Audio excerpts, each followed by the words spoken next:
Selamat bertemu kembali dengan saya Moses Laksono Singgih. Kali ini saya akan membahas tentang produktif karena kita memilih jurusan atau kita mempelajari hal-hal yang dibutuhkan meskipun ada AI. Jadi judulnya adalah produktif memilih jurusan yang tepat di era AI. Karena ada beberapa atau banyak pekerjaan yang di era AI ini akan hilang atau sudah hilang.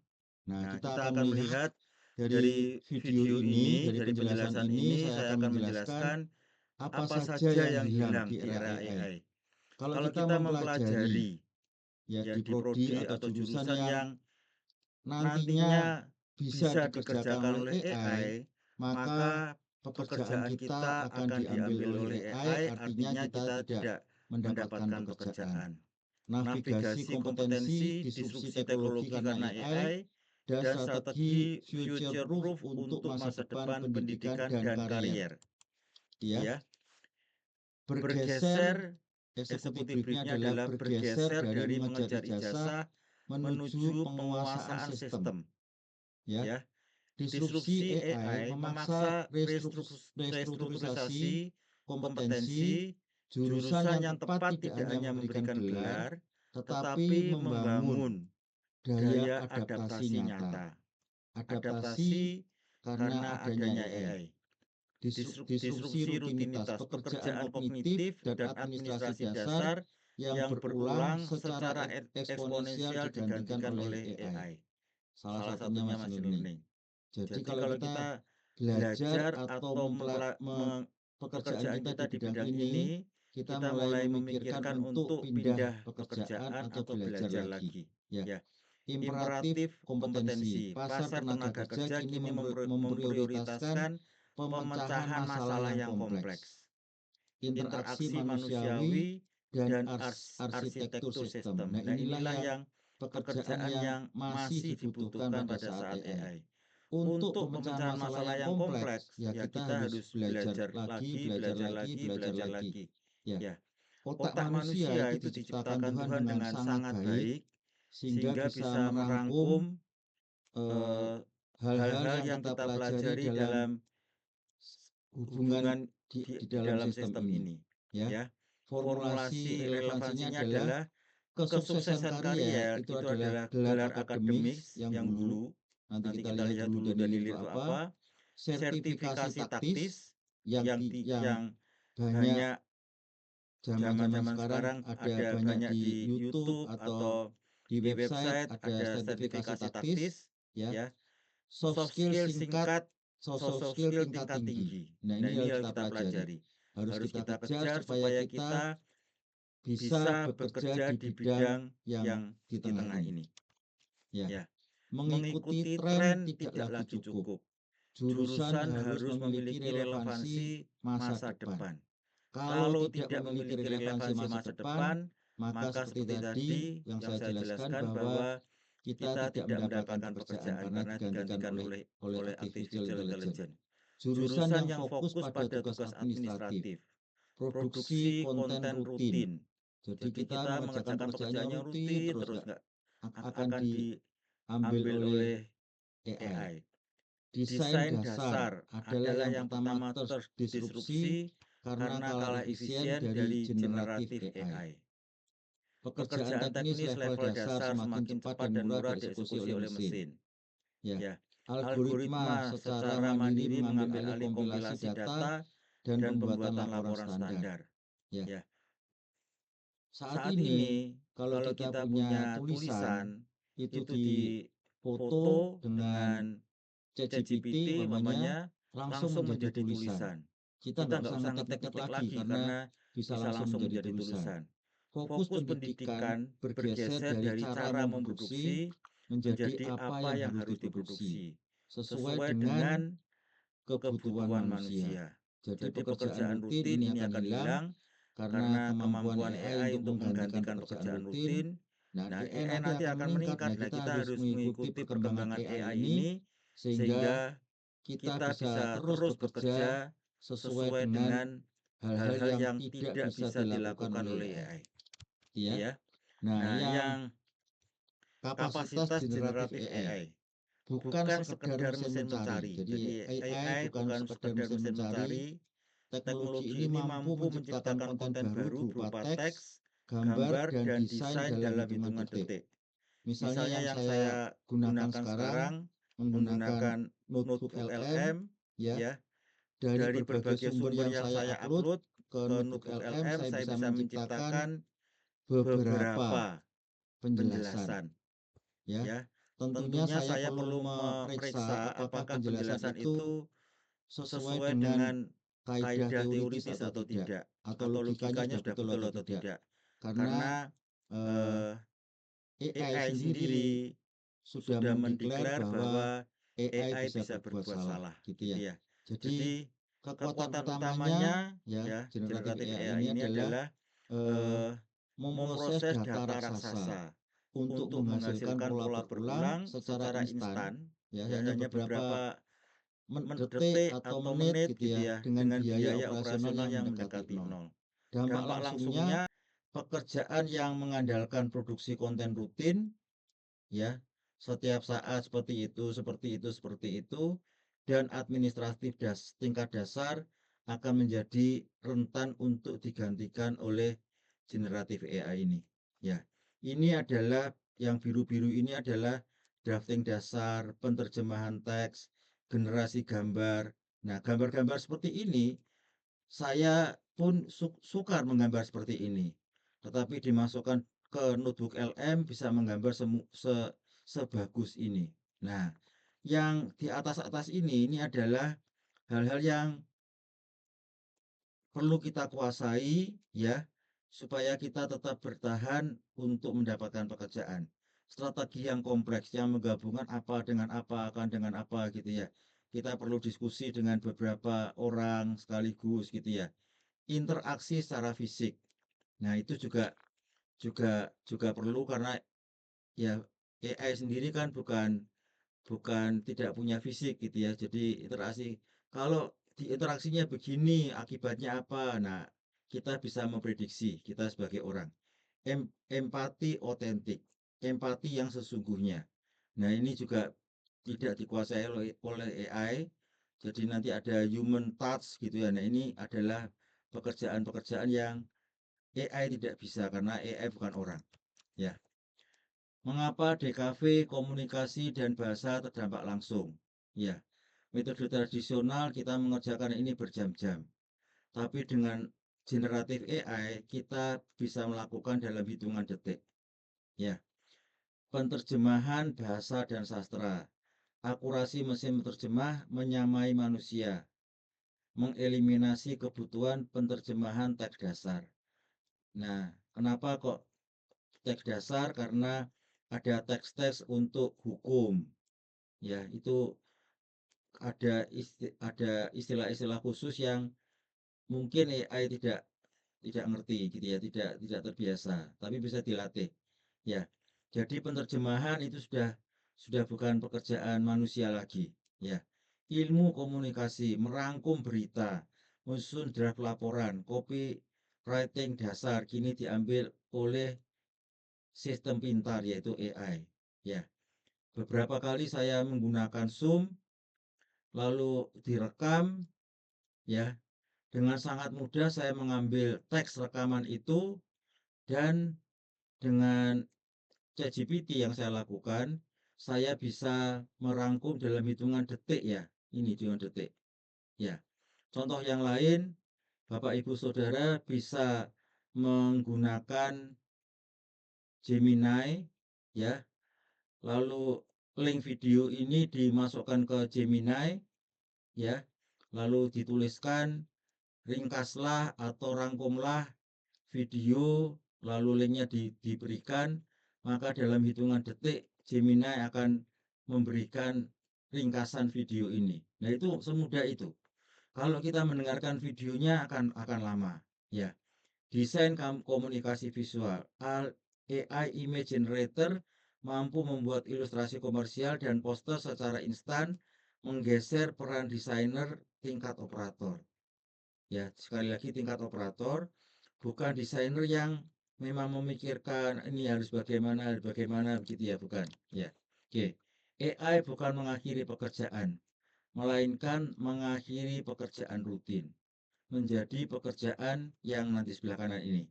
Jadi tugas rutin dan repetitif ini akan digantikan oleh AI. Memilih jurusan dengan orientasi menjadi operator hanya menjalankan instruksi baku, ini adalah kesalahan terbesar. Harus diganti menjadi kemampuan untuk membuat strategi. Ya, kemampuan manusia untuk berpikir. Ya, realitas dunia kerja baru, jurusan yang akan bertahan bukan jurusan yang anti teknologi, melainkan yang membekali mahasiswa dengan kemampuan berpikir kritis, pemecahan masalah yang tidak pasti, ya. Kita berpikir, kita memikirkan what if gitu ya. Dan kita mengintegrasikan sistem. Kalau ini saya lakukan, maka akibatnya apa? Kalau ini saya lakukan, akibatnya apa? Nah, itu sistem terintegrasi, ya. Oke. Prinsip utama pilihan jurusan dan hulu bukan dan kita harus menghindari jurusan hilir, ya. Jurusan hilir ini output rutin tadi sudah beberapa kali saya jelaskan hanya mengajarkan memproduksi output akhir, input data, menggambar dasar, menerjemahkan kata ini sangat rentan digantikan AI.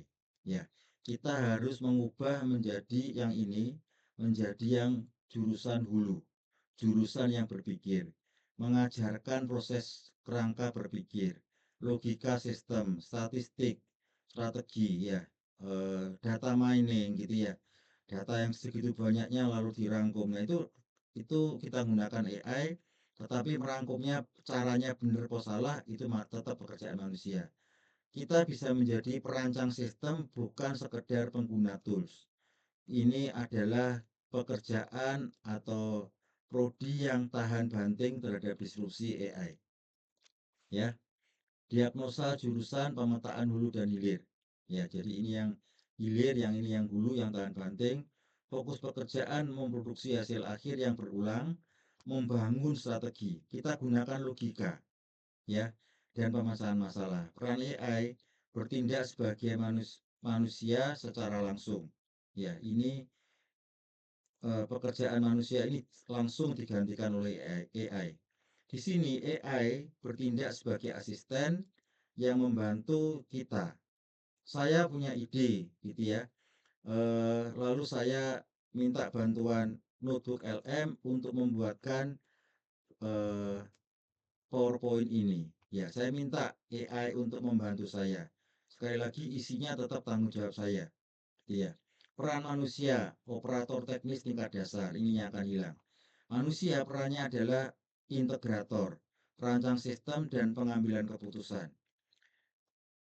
Slide ini saya lakukan 2 kali ya dengan notebook LM.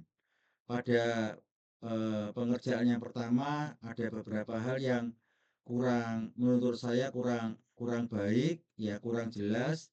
Saya minta lagi pada notebook LM, tolong jelaskan yang ini, gitu ya. Lalu dijelaskan dan inilah yang saya gunakan. Jadi saya mengambil keputusan untuk menambahi penjelasan dengan hal yang lain. Ya, ini adalah peran manusia. Tingkat kerentanan ini sangat tinggi terhadap otomasi, sangat rendah manusia tetap memegang kendali risiko. Contoh transaksi fotografi, desain grafis dasar ini akan hilang. Art director, product design, user interface dan user experience ini tidak akan hilang. Ya, oke. Nah, 4 pilar jurusan yang tahan banting di masa depan, high-tech dan integrasi dengan AI, rekayasa fisik dan sistem kompleks, interaksi manusia dan empati, kreativitas strategis. Ini yang karakteristik jurusan atau bidang pekerjaan yang masa yang akan datang masih tetap bertahan. Syarat bertahan hidup, jurusan masa depan harus memenuhi minimal satu kriteria, membangun sistem digital, ya, berinteraksi dengan dunia fisik, membutuhkan empati mendalam dan menuntut visi strategis. Ya, pilar 1 menjadi otak di balik mesin AI. Fokusnya pada high-tech dan integrasi AI. Jurusan unggulan adalah Artificial Intelligence, Data Science, dan Cyber Security. Alasan yang relevan bukan sekedar belajar cara memakai, tetapi menguasai matematika, logika, pemrograman untuk membangun, memperbaiki, dan mengamankan sistem. Selama data berharga, algoritma baru dan keamanan cyber akan selalu dibutuhkan. Yang kedua, mengintegrasikan dunia fisik dan sistem yang kompleks. Ya, human machine interaction. Nah, ini yang memikirkan manusia ini ya. Manusia sebagai integratornya. Ya, manusia sebagai integratornya dari berbagai komponen ini. Ya, fokusnya pada complex engineering, eksistensi operasional, jurusan yang unggul adalah teknik industri, misalnya smart manufacturing, teknik energi terbarukan, kehutanan. Ya, alasannya AI hanya mampu menghitung probabilitas, teknik industri merancang tata letak pabrik, ergonomi kerja. Nah, ini tentang manusia, ya. Proyek transisi energi hijau, manajemen hutan lestari untuk mengeksekusi dunia nyata yang tidak dapat diselesaikan dengan kode-kode saja, ya. Karena dunia nyata itu berbeda dengan dunia konseptual. Ya, yang pilar ketiga, sentuhan kemanusiaan yang tidak dapat dikomputasi. Ya, interaksi manusia dan mesin, manusia dengan manusia, manusia dengan mesin, ya. Jurusan psikologi, kedokteran, keperawatan, konseling. Ini yang tidak akan hilang. AI dapat memasukkan teks yang terdengar sopan, namun tidak mampu memberikan empati otentik. Ya, pada saat AI atau manusia yang dibuat oleh buatan ini mengatakan kata-kata yang sopan, pada saat kita mengetahui oh itu bukan manusia, maka kita akan ya hanya ngomong ngawur saja, gombal gitu ya. Intuisi emosional atau kepedulian fisik, meskipun dia bisa kelihatannya bisa, tetapi kita tahu bahwa itu buatan. Di tengah krisis kesehatan mental di era digital, profesi penyembuhan menjadi benteng mutlak kemanusiaan. Yang keempat, kreativitas berbasis strategi dan pengalaman. Ya, rutin menggunakan AI, pengalaman menggunakan AI, sehingga kita bisa meningkat menjadi artistik dan kita bisa melakukan manajemen produk. Fokusnya pada bidang kreatif dan human touch. Jadi ini ya, ada human touch-nya ini. Evolusi jurusan DKV dan komunikasi wajib naik level menjadi product design, user interface dan user experience, art director dan manajemen strategis. Ya, alasan relevan ketika AI memproduksi gambar secara instan, manusia bergeser menjadi penentu visi emosional dari brand. Kalau gambarnya seperti ini, kita bisa menjudgment bahwa orang mungkin tidak mau membeli gambar yang seperti itu. Nah, itu kita minta AI lagi menggambar. Tetap manusia yang menjadi pemegang peranan. Keputusan berisiko tinggi dan arah kreatif murni membutuhkan penilaian manusiawi. Tadi sudah saya jelaskan ya. Oke, formula produktivitas masa depan, ijazah saja tidak cukup, ya. Ya, gelar berbasis hulu tadi yang sudah jelaskan panjang lebar, sertifikasi spesifik, soft skill-nya manusia, empati, sopan santun, nah itu tidak ada di AI gitu ya. Career future proof, ini ketiganya ini kalau dipenuhi, maka karier kita tidak akan hilang. Masa depan tidak lagi dihargai sebagai selembar kertas. Nilai jual lulusan ditentukan oleh kombinasi pola pikir fundamental dari perguruan tinggi, keterampilan teknis tervalidasi industri, dan karakter yang membedakan manusia dari mesin. Ya, tervalidasi industri artinya dibutuhkan oleh industri. Ya, akselerator kompetensi, ya, kekuatan sertifikasi industri. fondasi akademik, ini Lean Six Sigma, data analitik, project management, dan lain-lain. Lalu di sini ada kebutuhan industri di era AI. Gelar sarjana memberikan fondasi yang kuat, namun sertifikasi memastikan kita siap bekerja dengan standar industri terkini. Jadi bukan hanya gelar, tetapi kita perlu sertifikasi. Lean Six Sigma untuk optimasi proses dan efisiensi, ya. Data analytics mampu mengubah data mentah menjadi keputusan bisnis. Project management mampu memimpin integrasi sistem, ya, tim yang terdiri dari manusia dan teknologi. Ini integratornya adalah manusia, ya. Bentang terakhir manusia adalah karakter dan kepemimpinan. Jadi pendengar Bapak dan Ibu sebagai pendengar video ini, karakter dan kepemimpinan itu memang pekerjaan manusia dan itu tidak akan tergantikan oleh AI. Aset yang tidak terdepresiasi. Teknologi AI tercanggih sekalipun tidak dapat memprogram rasa saling percaya, empati, negosiasi dalam ketidakpastian, kolaborasi, kepemimpinan akan bernilai abadi, tidak akan terdepresiasi oleh AI. Kesimpulannya adalah pilihlah jurusan yang menantang kita untuk berpikir kritis. Ya, untuk berpikir kritis kita perlu cara berpikir kritis. Lain kali saya akan menjelaskan. Jadikan AI sebagai asisten komputasi, asah kemampuan empati kita. Masa depan adalah milik mereka yang paling manusiawi. Terima kasih atas perhatian Bapak Ibu Saudara. Jika ingin berdiskusi lebih lanjut, silakan menghubungi saya di email mosesasinggi@gmail.com.